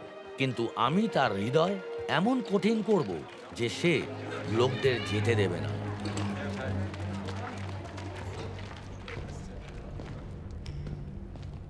পরে মোশি ও হারন ফরৌনের কাছে গিয়ে বললেন, ইসরায়েলের ঈশ্বর সদাপ্রভু একথাই বলেন, আমার লোকজনকে যেতে দাও, যেন তারা মরুপ্রান্তরে গিয়ে আমার উদ্দেশ্যে এক উৎসব পালন করতে পারে। ফরৌন বললেন, সদাপ্রভু কে যে আমাকে তার বাধ্য হতে হবে ও ইসরায়েলকে যেতে দিতে হবে? আমি সদাপ্রভুকে চিনি না, আর আমি ইসরায়েলকেও যেতে দেব না। তখন তারা বললেন, হিব্রুদের ঈশ্বর আমাদের দর্শন দিয়েছেন। এখন মরুপ্রান্তরে 3 দিনের পথযাত্রা করে আমাদের ঈশ্বর সদাপ্রভুর উদ্দেশ্যে আমাদের বলি উৎসর্গ করে আসতে দিন। তা না হলে তিনি হয়তো আমাদের মহামারী বা তরোয়াল দিয়ে আঘাত করবেন।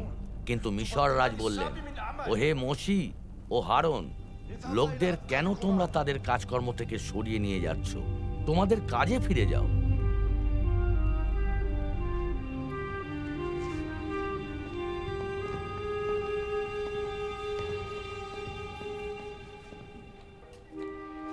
সেদিনই ফরৌন লোকজনের দায়িত্বে থাকা কৃতদাস, পরিচালকদের ও তত্ত্বাবধায়কদের এই আদেশ দিলেন, লোকদের জন্য কাজকর্ম এত কঠিন করে দাও যেন তারা কাজ করতেই থাকে ও মিথ্যা কথায় মনোযোগ না দেয়। মোশি সদাপ্রভুর কাছে ফিরে গিয়ে বললেন, কেন হে প্রভু, কেন তুমি এই লোকদের অসুবিধায় ফেললে? এজন্যই কি তুমি আমাকে পাঠিয়েছিলে? যখন থেকে আমি তোমার নাম করে ফরৌনের সাথে কথা বলতে গিয়েছি, তখন থেকেই তিনি এই লোকদের অসুবিধায় ফেলেছেন এবং তুমি তোমার প্রজাদের আদৌ উদ্ধার করনি। তখন সদাপ্রভু মোশিকে বললেন, এখন তুমি দেখবে আমি ফরৌনের প্রতি কি করব। আমার শক্তিশালী হাতের কারণে সে তাদের যেতে দেবে। আমার শক্তিশালী হাতের কারণে সে তাদের তার দেশ থেকে তাড়িয়ে দেবে। এছাড়াও আমি সেই ইসরায়েলদের কান্না শুনেছিলাম, যাদের মিশরীয়রা কৃতদাস করে রেখেছে, এবং আমি আমার নিয়ম স্মরণ করলাম। কিন্তু আমি ফরৌনের হৃদয় কঠিন করব, ও যদিও আমি মিশরে আমার চিহ্নের ও অলৌকিক কাজের সংখ্যা বৃদ্ধি করব, তবুও সে তোমাদের কথা শুনবে না। পরে আমি মিশরের উপর আমার হাত বাড়াবো এবং দণ্ডের ক্ষমতাশালী কাজের মাধ্যমে আমি আমার সৈন্য সামন্তকে, আমার প্রজা ইসরায়েলদের বের করে আনবো। আর আমি যখন মিশরের বিরুদ্ধে আমার হাত প্রসারিত করব ও সেখান থেকে ইসরায়েলদের বের করে আনবো, তখনই মিশরীয়রা জানবে যে আমি সদাপ্রভু। এদিকে সদাপ্রভু মোশিকে বললেন, আমি ফরৌনের ও মিশরের উপর আরও একটি আঘাত নিয়ে আসব। পরে সে তোমাদের এখান থেকে যেতে দেবে, এবং যখন সে তা করবে তখন সম্পূর্ণরূপে সে তোমাদের তাড়িয়ে দেবে। ইসরায়েলের সমগ্র জনসাধারণকে বলো যে এই মাসের 10ম দিনে প্রত্যেকটি লোককে তার পরিবারের জন্য একটি করে মেষশাবক নিতে হবে, এক একটি পরিবারের জন্য এক একটি মেষশাবক। পরে খানিকটা রক্ত নিয়ে তা তাদের সেই বাড়ির দরজায়, চৌকাঠের দুই পাশে ও উপর দিকে লাগিয়ে দিতে হবে, যেখানে তারা সেই মেষশাবকগুলি খাবে। সে রাতেই আগুনে ঝলসে সেই মাংস তাদের তেতো শাক ও খামিরবিহীন রুটির সাথে খেতে হবে। এভাবেই তোমাদের তা খেতে হবে। তোমরা আলখাল্লা কোমরবন্ধে গুজে নেবে, পায়ে চটি জুতো পরে থাকবে এবং হাতে ছড়ি ধরে রাখবে। তাড়াতাড়ি করে তা খাবে। এ হলো সদাপ্রভুর নিস্তার পর্ব।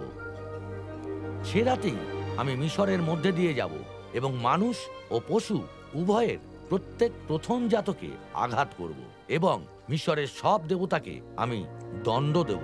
আমি সদাপ্রভু। তোমরা যেখানে আছো সেই ঘরগুলির উপর সেই রক্তই তোমাদের জন্য চিহ্ন হবে, এবং আমি যখন সেই রক্ত দেখব তখন আমি তোমাদের অতিক্রম করে যাব।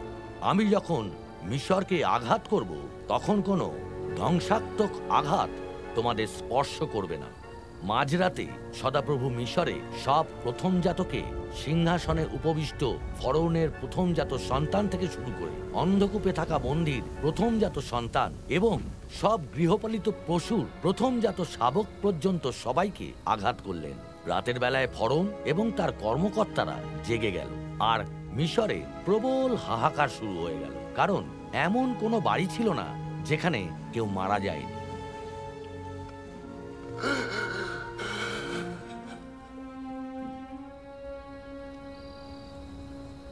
রাতেই ফরৌন মোশি ও হারনকে ডেকে পাঠালেন ও বললেন, ওঠো, তোমরা ও ইসরায়েলেরা আমার প্রজাদের ছেড়ে চলে যাও। যাও, তোমরা যেমন অনুরোধ জানিয়েছিলে সেই অনুসারে গিয়ে সদাপ্রভুর আরাধনা করো। তোমরা যেমন বলেছিলে সেভাবেই তোমাদের মেষপাল ও পশুপাল নিয়ে চলে যাও, আর আমাকে আশীর্বাদও করো।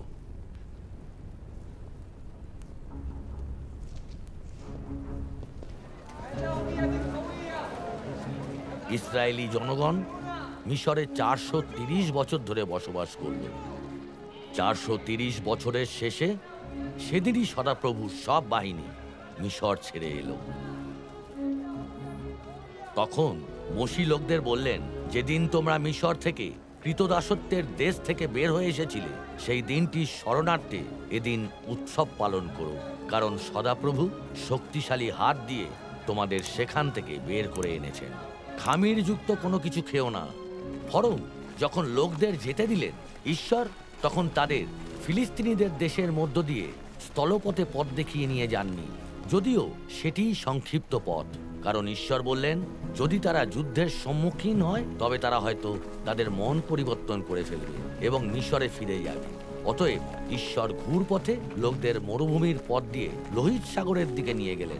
ইসরায়েলেরা যুদ্ধের জন্য প্রস্তুত হয়েই মিশর থেকে বের হয়ে গেল। সদাপ্রভু দিনের বেলায় এক মেঘস্তম্ভের মধ্যে থেকে তাদের পথ দেখানোর জন্য এবং রাতের বেলায় এক অগ্নিস্তম্ভের মধ্যে থেকে তাদের আলো দেওয়ার জন্য তাদের অগ্রগামী হলেন, যেন দিন রাত তারা যাত্রা করতে পারে।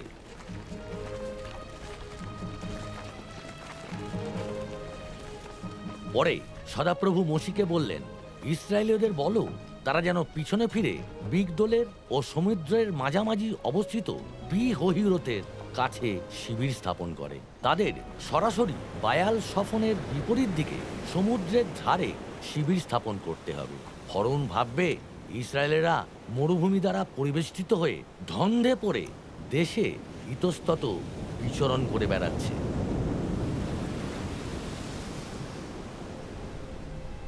মিশর রাজকে যখন বলা হলো যে লোকেরা পালিয়েছে, তখন ফরৌন ও তার কর্মকর্তারা তাদের বিষয়ে নিজেদের মন পরিবর্তন করে বললেন, আমরা এ কি করলাম? আমরা ইসরায়েলিদের যেতে দিলাম ও তাদের পরিষেবা হারালাম। অতএব তিনি তার রথ প্রস্তুত করলেন ও তার সৈন্যদল সঙ্গে নিলেন। মিশরীয়রা ফরৌনের সব ঘোড়া ও রথ, ঘোড়সওয়ার ও সেনা ইসরায়েলীদের পশ্চাদ্ধাবন করল এবং তারা যখন বায়াল সফনের বিপরীত দিকে পি-হহিরোতের কাছে সমুদ্রের ধারে শিবির স্থাপন করে বসেছিল, তখন তাদের নাগাল পেল। ফরৌন যেই না তাদের কাছে এগিয়ে এলেন, ইসরায়েলিরা চোখ তুলে তাকালো আর মিশরীয়রা তাদের পিছনে ধেয়ে আসছিল। তারা আতঙ্কিত হয়ে পড়ল এবং সদাপ্রভুর কাছে কাঁদতে শুরু করলো। তারা মসিকে বলল, মিশরে কি কোনো কবরস্থান ছিল না যে তুমি মরার জন্য আমাদের এই মরুভূমিতে নিয়ে এসেছো? মিশর থেকে আমাদের বের করে এনে তুমি আমাদের প্রতি এ কি করলে? মিশরই কি আমরা তোমাকে বলিনি আমাদের একা ছেড়ে দাও, মিশরীয়দের সেবা করতে দাও? মরুভূমিতে মরা চেয়ে মিশরীয়দের সেবা করাই আমাদের পক্ষে ভালো ছিল।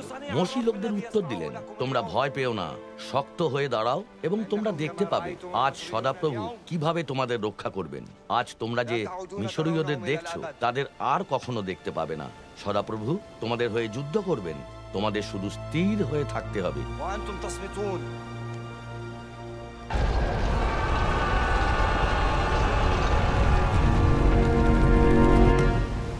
তখন সদাপ্রভু মসিকে বললেন, তুমি আমার কাছে কাঁদছো কেন? ইসরায়েলীয়দের এগিয়ে যেতে বলো। তোমার ছড়িটি উঠিয়ে নাও এবং জল ভাগ করার জন্য তোমার হাতটি সমুদ্রের উপর প্রসারিত করো, যেন ইসরায়েলেরা সমুদ্রের একদিক থেকে অন্যদিকে শুকনো জমির ওপর দিয়ে চলে যেতে পারে।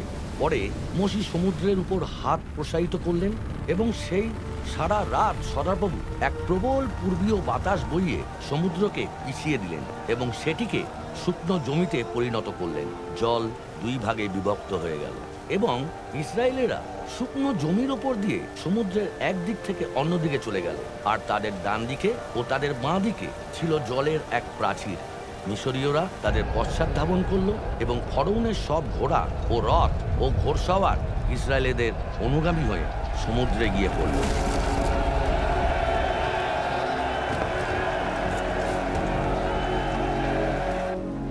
তখন সদাপ্রভু মসিকে বললেন, তোমার হাত সমুদ্রের উপর প্রসারিত করে দাও, যেন মিশরীয়দের উপর এবং তাদের রথ ও ঘোড়সওয়ারদের উপর জলধারা ধেয়ে আসে। জলধারা ধেয়ে এসে রথ ও ঘোড়সওয়ারদের ফরৌনের সমগ্র সেই সৈন্যদলকে ঢেকে দিল। যারা ইসরায়েলীয়দের অনুগামী হয়ে সমুদ্রে নেমেছিল তাদের একজনও প্রাণে বাঁচেনি। ইসরায়েলকে সেদিন সদাপ্রভু মিশরীয়দের হাত থেকে রক্ষা করলেন এবং ইসরায়েল দেখল মিশরীয়রা সমুদ্র তীরে মরে পড়ে আছে। আর ইসরায়েলেরা যখন মিশরীয়দের বিরুদ্ধে সদাপ্রভুর শক্তিশালী হাত প্রদর্শিত হতে দেখল, তখন লোকেরা সদাপ্রভুকে ভয় করল এবং তার উপর ও তার দাস মোশির উপর তাদের আস্থা স্থাপন করল।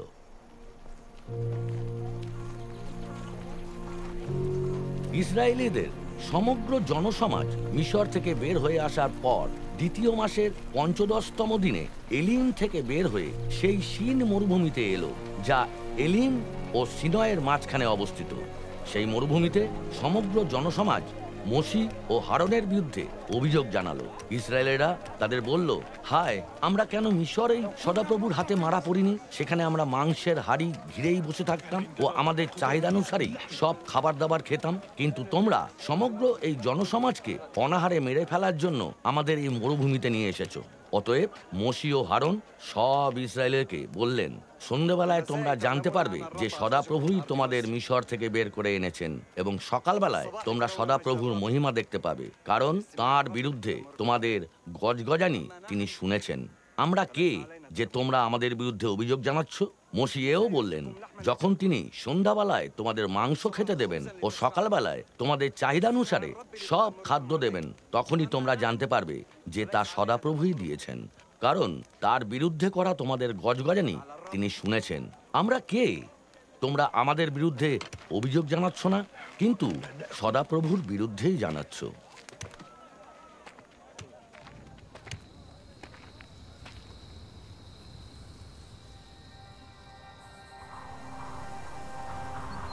সেই সন্ধ্যায় ভাড়ুই পাখির দল এলো এবং শিবির ঢেকে ফেলল, এবং সকালবেলায় শিবিরের চারপাশে শিশিরের এক পরত পড়েছিল। শিশির সরে যাওয়ার পর মরুভূমির জমিতে হিমকণার মতো পাতলা আঁশ আবির্ভূত হলো। ইসরায়েলেরা যখন তা দেখল, তখন তারা পরস্পরকে বলল, এটি কি? কারণ সেটি কি তা তারা জানতে পারেনি।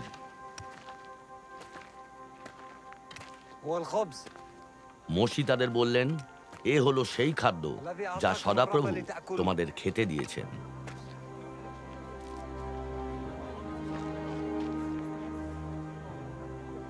সদাপ্রভু এই আদেশই দিয়েছেন, প্রত্যেকে তাদের প্রয়োজন অনুসারেই কুড়াবে। তোমাদের তাঁবুতে থাকা এক একজনের জন্য 1 ওমর করে কুড়াও। ইসরায়েলেরা তাই করল, যা তাদের করতে বলা হয়েছিল। কয়েকজন বেশি পরিমাণে কুড়ালো এবং কয়েকজন কম পরিমাণে কুড়ালো।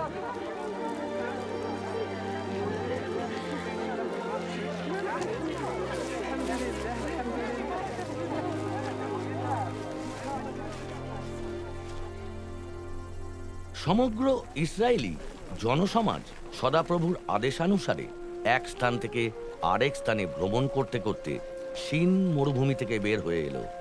তারা রফিদিমে শিবির স্থাপন করলো, কিন্তু সেখানে লোকজনের জন্য পানীয় জল ছিল না।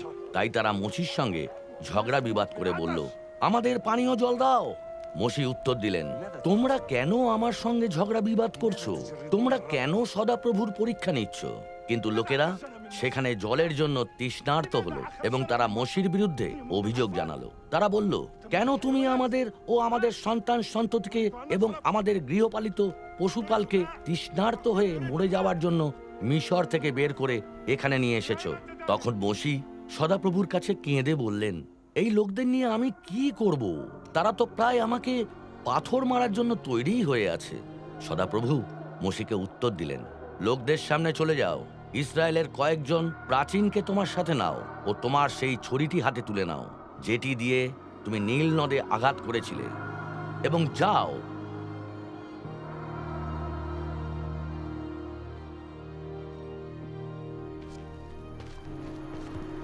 আমি সেখানে তোমার সামনে হোরেবে শিলাপাথরের পাশে গিয়ে দাঁড়াবো। সেই শিলাপাথরে আঘাত করো এবং লোকজনের জন্য সেখান থেকে পানীয় জল বেরিয়ে আসবে। অতএব মোশি ইসরায়েলের প্রাচীনদের চোখের সামনে তা করলেন।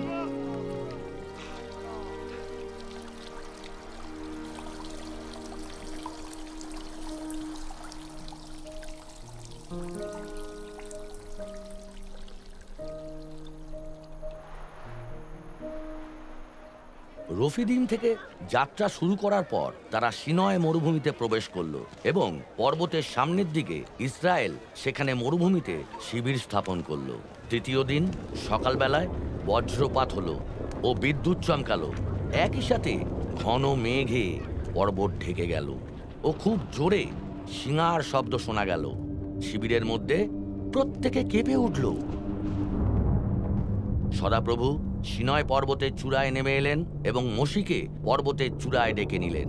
অতএব মোশি উপরে উঠে গেলেন আর ঈশ্বর এইসব কথা বললেন, আমি তোমার ঈশ্বর সেই সদাপ্রভু, যিনি তোমাকে মিশর থেকে কৃতদাসত্বের সেই দেশ থেকে বের করে এনেছেন। আমার সামনে তুমি অন্য কোনো দেবতা রাখবে না। নিজের জন্য তুমি ঊর্ধ্বস্থ স্বর্গের বা অধস্থ পৃথিবীর বা জলরাশির তলার কোনো কিছুর আকৃতি বিশিষ্ট কোনো প্রতিমা তৈরি করবে না। তোমার ঈশ্বর সদাপ্রভুর নামের অপব্যবহার করো না, কারণ যে কেউ তার নামের অপব্যবহার করে সদাপ্রভু তাকে নির্দোষ প্রতিপন্ন করবেন না। পবিত্রতায় বিশ্রাম দিন পালন করে স্মরণ করো। তোমার বাবাকে ও তোমার মাকে সম্মান করো, যেন তুমি সেই দেশে দীর্ঘকাল বেঁচে থাকতে পারো, যে দেশ তোমার ঈশ্বর সদাপ্রভু তোমাকে দিচ্ছেন।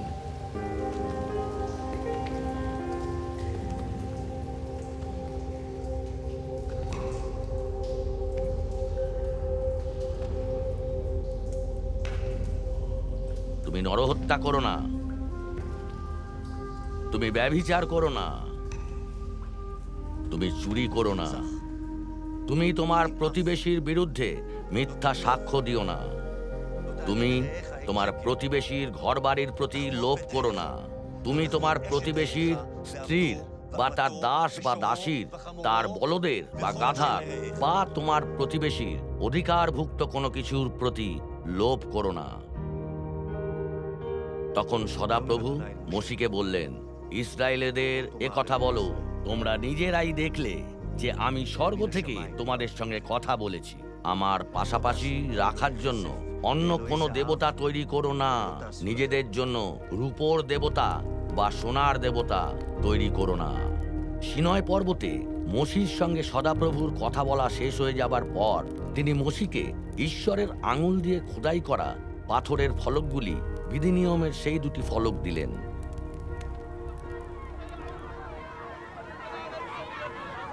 লোকেরা যখন দেখেছিল যে মোশি পর্বত থেকে নিচে নামতে খুব দেরি করছেন, তখন তারা হারনের চারপাশে একত্রিত হয়ে বলল, আসুন আমাদের জন্য এমন সব দেবতা তৈরি করে দিন যারা আমাদের অগ্রগামী হবেন। যে মোশি আমাদের মিশর দেশ থেকে বের করে এনেছেন তার কি হলো তা আমরা জানি না। পরে সদাপ্রভু মোশিকে বললেন, নিচে নেমে যাও, কারণ তোমার যে লোকদের তুমি মিশর থেকে বের করে এনেছো তারা নীতিভ্রষ্ট হয়ে পড়েছে। আমি তাদের যে আদেশ দিয়েছিলাম তা থেকে তারা খুব তাড়াতাড়ি বিপদগামী হয়ে পড়েছে এবং নিজেদের জন্য তারা ঢালাই করে বাছুরের আকৃতি বিশিষ্ট একটি প্রতিমা তৈরি করেছে। সেটির সামনে তারা নতজানু হয়ে এবং সেটির উদ্দেশ্যে বলি উৎসর্গ করে বলেছে, হে ইসরায়েল, এরাই তোমার সেই সব দেবতা যারা মিশর থেকে তোমাকে বের করে এনেছেন। যিহোশুয়া যখন লোকজনের চিৎকার শুনলেন তখন তিনি মোশিকে বললেন, শিবিরে যুদ্ধের শব্দ হচ্ছে। মোশি উত্তর দিলেন, এটি জয়ধ্বনির শব্দ নয়, এটি পরাজয়ের শব্দ নয়, আমি গানের শব্দ শুনতে পাচ্ছি।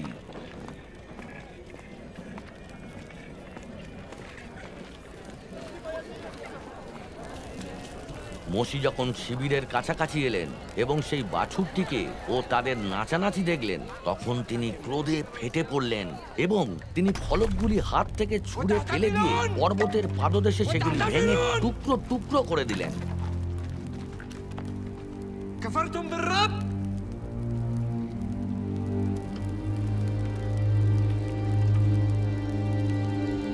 তিনি হারনকে বললেন, এই লোকেরা তোমার কি করেছিল যে তুমি তাদের দিয়ে এত বড় পাপ করালে?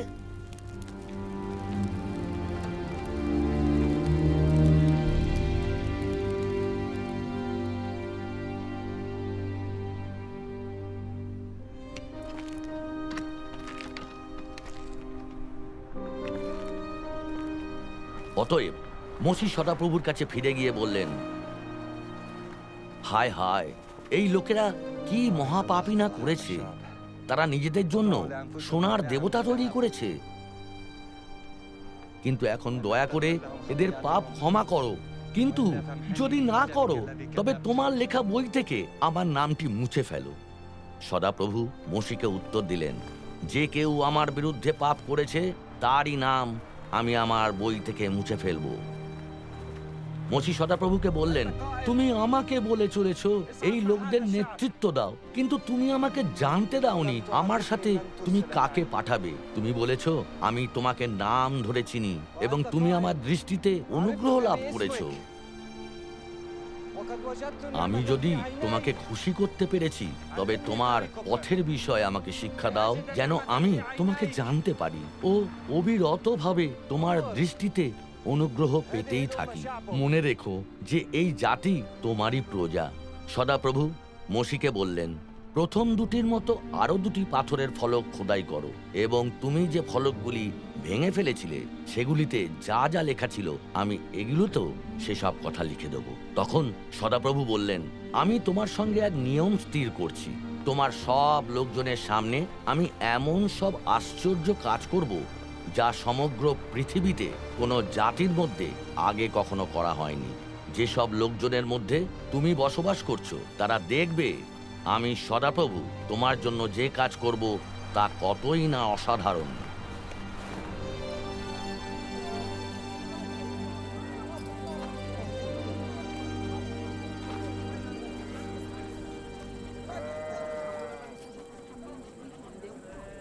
মোশি সমগ্র ইসরায়েলি সমাজকে একত্রিত করলেন এবং তাদের বললেন, সদাপ্রভু তোমাদের এরকম করার আদেশ দিয়েছেন।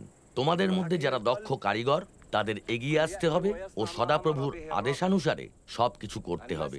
আবাস এবং সেটির তাঁবু ও সেটির আচ্ছাদন, আঁকড়া, কাঠামো, আগল, খুঁটি ও ভিতগুলি, সিন্দুক ও সেটির খুঁটিগুলি এবং প্রায়শ্চিত্ত, আচ্ছাদন ও সেটিকে আড়াল করে থাকা পর্দা, টেবিল ও সেটির খুঁটিগুলি এবং সেটির সব উপকরণ ও দর্শন রুটি, আলো দেওয়ার জন্য দীপাধার ও সেটির আনুষঙ্গিক উপকরণ, প্রদীপ ও আলোর জন্য তেল,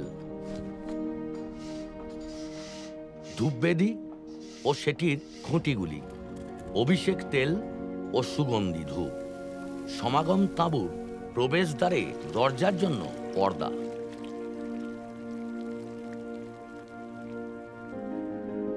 হোমবলির বেদী ও সেটির ব্রোঞ্জের জাফরি, সেটির খুঁটিগুলি ও সেটির সব পাত্র, ব্রোঞ্জের গামলা ও সেটির মাচা। সদাপ্রভু মোশিকে যেমন আদেশ দিয়েছিলেন ঠিক সেভাবেই ইসরায়েলেরা সব কাজ করল।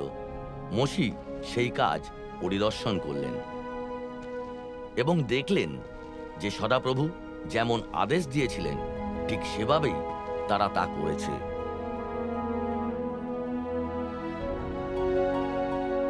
তাই মোশি তাদের আশীর্বাদ করলেন। তখন মেঘ এসে সমাগম তাঁবুটি ঢেকে দিল এবং সমাগম তাঁবুটি সদাপ্রভুর মহিমায় পরিপূর্ণ হয়ে উঠল। এইভাবে তারা সদাপ্রভুর পর্বত থেকে বের হয়ে 3 দিনের পথ ভ্রমণ করল। সদাপ্রভুর নিয়ম সিন্ধুক তাদের অগ্রবর্তী হয়ে সেই 3 দিন চলার পর তারা বিশ্রামের জন্য জায়গা অন্বেষণ করল।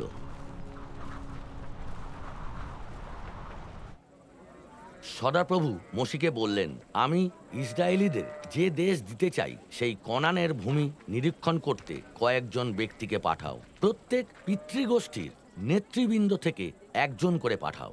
কনান নিরীক্ষণ করতে পাঠানোর সময় মোশি তাদের বললেন, নেগেবের মধ্যে দিয়ে উঠে পার্বত্য অঞ্চলে গমন করবে।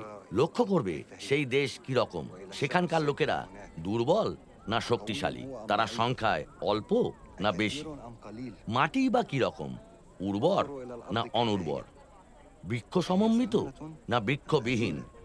আপ্রাণ চেষ্টা করো সেই দেশের কিছু ফল নিয়ে আসতে।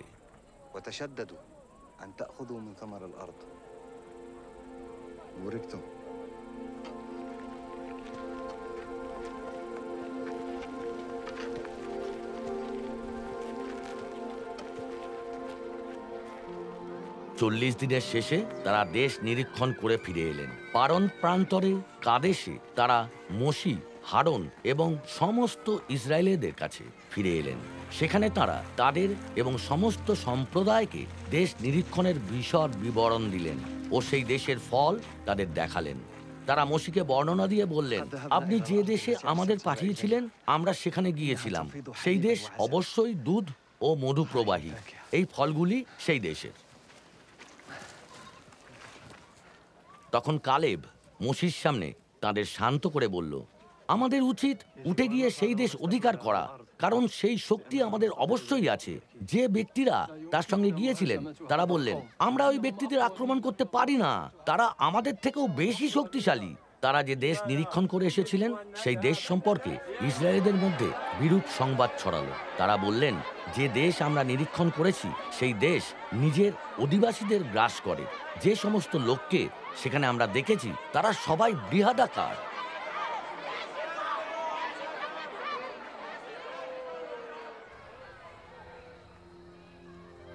সেই রাতে সমাজের আপামর জনতা উচ্চস্বরে কান্নাকাটি করল। ইসরায়েলেরা সবাই মোশি ও হারানের বিপক্ষে অসন্তোষ প্রকাশ করল। সম্পূর্ণ সমাজ তাদের বলল, ভালো হতো যদি আমরা মিশরেই অথবা এই প্রান্তরেই মারা যেতাম। সদাপ্রভু তরোয়াল দ্বারা বধ করার অভিপ্রায় কেন আমাদের এই দেশে নিয়ে এলেন? আমাদের স্ত্রী ও সন্তানেরা লুণ্ঠিত হবে। আমাদের জন্য মিশরে ফিরে যাওয়াই কি বেশি ভালো নয়? তারা পরস্পর আলোচনা করে বলল, একজন নেতা মনোনীত করে আমাদের মিশরে ফিরে যাওয়াই উচিত। তখন মোশি ও হারন সমবেত সমগ্র ইসরায়েলি সমাজের সামনে উপুর হয়ে পড়লেন। সমগ্র জনতা কিন্তু তাদের প্রস্তরাঘাত করার কথা বলল। তখন ইসরায়েলদের সবার সামনে সদাপ্রভুর মহিমা সমাগম তাঁবুতে প্রত্যক্ষ হলো।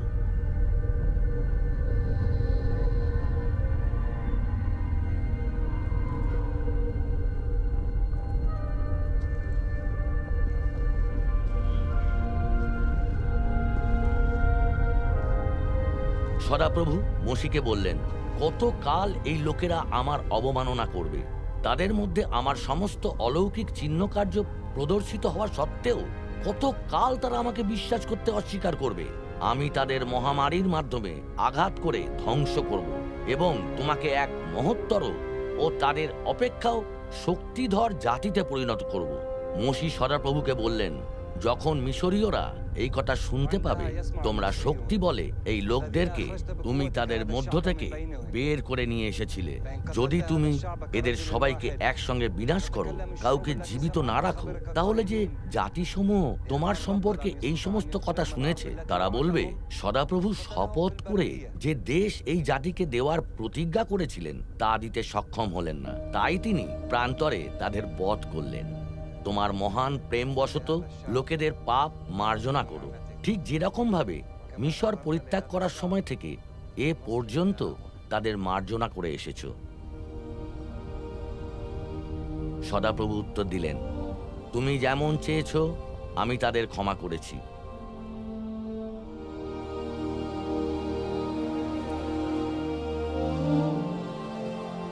তা সত্ত্বেও আমার জীবনের দিব্য এবং সমস্ত পৃথিবী সদাপ্রভুর প্রতাপে পরিপূর্ণ হবে। যত লোক আমার প্রতাপ এবং মিশরে ও প্রান্তরে আমার সাধিত অলৌকিক কাজগুলো প্রত্যক্ষ করেছে কিন্তু আমাকে অমান্য করে 10 বার আমার পরীক্ষা করেছে, তাদের মধ্যে একজনও কখনোই সেই দেশ দেখতে পাবে না যা আমি শপথপূর্বক তাদের পূর্বপুরুষদের দান করার প্রতিজ্ঞা করেছিলাম। যারা আমাকে অবজ্ঞা করেছে তাদের মধ্যে কেউ কখনোই সেই দেশ দেখতে পাবে না। ইসরায়েলের বিপক্ষে সদাপ্রভুর ক্রোধ বহ্নিমান হয়েছিল।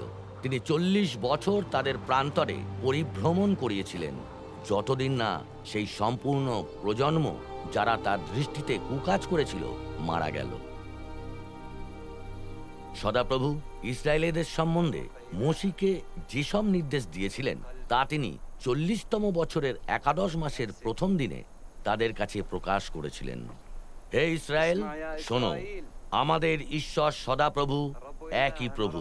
তুমি তোমার সমস্ত হৃদয় ও তোমার সমস্ত প্রাণ ও তোমার সমস্ত শক্তি দিয়ে তোমার ঈশ্বর সদাপ্রভুকে প্রেম করবে।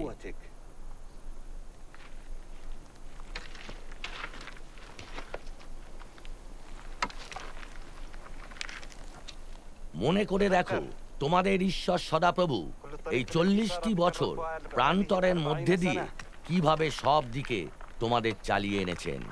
তোমাদের অহংকার ভেঙে দেওয়ার জন্য এবং পরীক্ষা করে জানার জন্য যে তোমাদের মনে কি আছে, তোমরা তার আদেশ পালন করবে কিনা।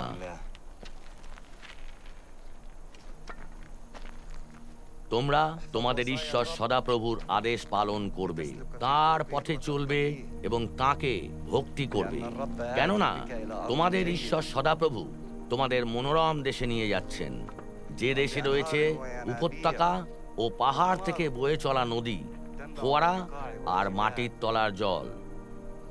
তোমাদের ঈশ্বর সদাপ্রভু তোমাদের ইসরায়েলি ভাইদের মধ্য থেকে আমার মতো একজন ভাববাদীর উত্থান ঘটাবেন। তোমরা নিশ্চয়ই তার কথা শুনবে। তোমাদের ঈশ্বর সদাপ্রভু তোমাদের জন্য আজ নিশ্চয়তার শপথ করে যে বিধান স্থাপন করেছেন, সেই শপথ ও বিধান মেনে নেবার জন্য তোমরা এখানে এসে দাঁড়িয়েছো, যেন তিনি আজ তোমাদের নিজের প্রজারূপে স্থাপন করেন, যেন তিনি তোমাদের ঈশ্বর হন, যেমন তিনি তোমাদের এবং তোমাদের পূর্বপুরুষদের অব্রাহাম, ইসাক ও জাকবের কাছে প্রতিজ্ঞা করে শপথ করেছিলেন।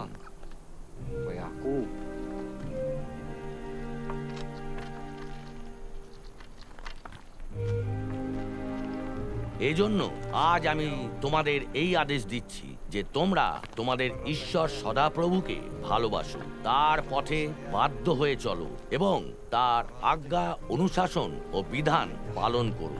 তাহলে তোমরা বাঁচবে ও সংখ্যায় বৃদ্ধি পাবে এবং যে দেশ তোমরা অধিকার করতে যাচ্ছ, যেখানে তোমাদের ঈশ্বর সদাপ্রভু তোমাদের আশীর্বাদ করবেন। কিন্তু তোমাদের হৃদয় যদি তাঁর কাছ থেকে সরে যায় এবং তোমরা তাঁর বাধ্য না হও, আর যদি তোমরা অন্য দেবতাদের কাছে গিয়ে তাদের প্রণাম করো এবং সেবা করো, তবে আজ আমি তোমাদের বলে দিচ্ছি যে তোমরা নিশ্চয়ই ধ্বংস হবে।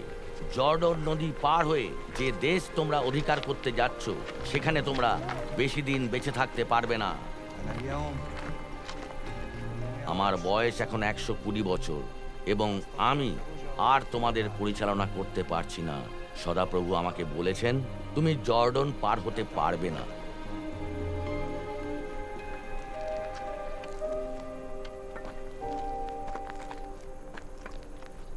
এরপর মোশি জিহোশুয়াকে ডাকলেন এবং সমস্ত ইসরায়েলীয়র সামনে তাকে বললেন, বলবান হও ও সাহস করো, কারণ তোমাকেই এই লোকদের সঙ্গে সেই দেশে যেতে হবে, যে দেশটি এদের দেবার শপথ সদাপ্রভু এদের পূর্বপুরুষদের কাছে করেছিলেন। তোমাকেই সেই দেশটি সম্পত্তি হিসেবে এদের মধ্যে ভাগ করে দিতে হবে। সদাপ্রভু নিজেই তোমার আগে আগে যাবেন এবং তোমার সঙ্গে থাকবেন। তিনি কখনো তোমাকে ছেড়ে যাবেন না বা ত্যাগ করবেন না।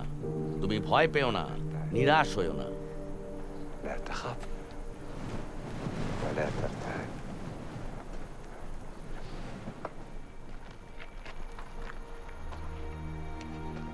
এরপর মোশি মোয়াবের সমতল থেকে জিরিহোর উল্টো দিকে পিসগা পর্বতমালার মধ্যে নেবো পর্বতে উঠলেন। সেখান থেকে সদাপ্রভু তাকে সমগ্র দেশটি দেখালেন, গিলিয়দ থেকে দান পর্যন্ত। তারপর সদাপ্রভু তাকে বললেন, এই সেই দেশ যা আমি অব্রাহাম, ইসাক ও জাকবের কাছে শপথ করে বলেছিলাম। দেশটি আমি তোমার বংশধরদের দেব। আমি সেটি তোমাকে নিজের চোখে দেখতে দিলাম, কিন্তু তুমি পার হয়ে সেই স্থানে যাবে না। তখন সদাপ্রভুর দাস মোশি মোয়াব দেশে মারা গেলেন, যেমন সদাপ্রভু বলেছিলেন।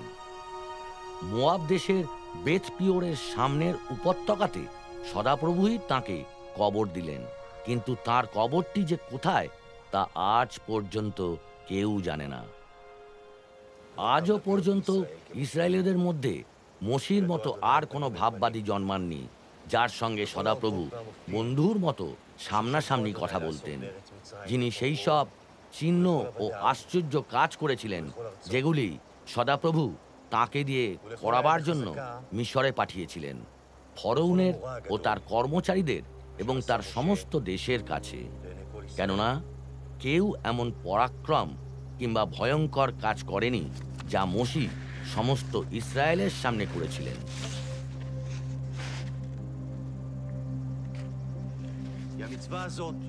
আজ আমি তোমাদের যে আদেশ দিচ্ছি তা পালন করা তোমাদের পক্ষে তেমন শক্ত নয়, কিংবা তোমাদের নাগালের বাইরেও নয়।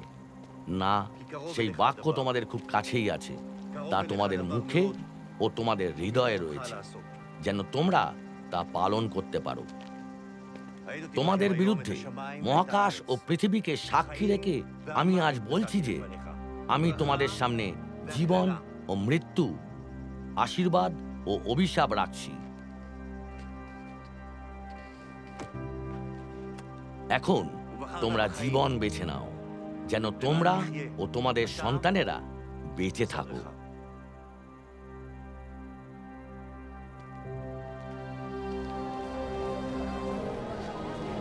সময় আসছে, সদাপ্রভু এই কথা বলেন, যখন আমি ইসরায়েলের কুল ও জিহুদার বংশধরদের সঙ্গে একটি নূতন নিয়ম স্থাপন করব।